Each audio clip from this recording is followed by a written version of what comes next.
দেশে সব কি হচ্ছে ভাই? এই দেশটাকে মগের মূল্যক,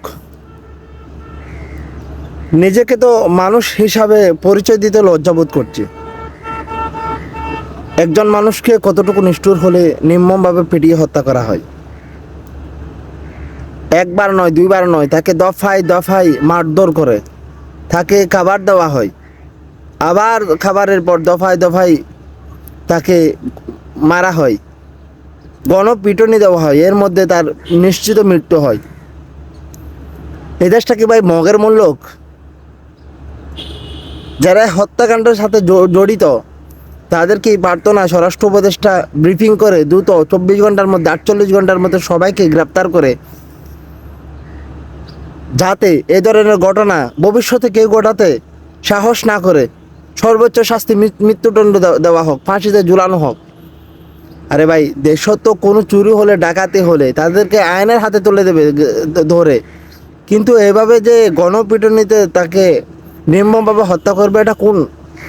আমরা 5 আগস্ট ফ্যাসিস্ট হাসিনার যে পতন হয়েছে, দেশে যে গুম হয়েছে, খুন হয়েছে, লুট হয়েছে, এগুলোর জন্য তো আমরা ফ্যাসিস্ট হাসিনাকে পলায়ন করতে বাধ্য করি।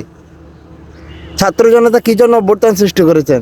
এই দেশে এভাবে নির্মমভাবে পিটিয়ে হত্যা করার জন্য, মানুষকে মানুষকে নির্মমভাবে হত্যা করার জন্য। দেশে কি ভাই আইন নাই? দেশটা কি মগের মূল্যক? যাতে এই ধরনের ঘটনা ভবিষ্যতে কেউ ঘটাতে সাহস না করে তাদেরকে দ্রুত আইনের মধ্যে নিয়ে এসে সর্বোচ্চ শাস্তি দেওয়া হোক, তাদেরকে ফাঁসিতে ঝুলানো হোক।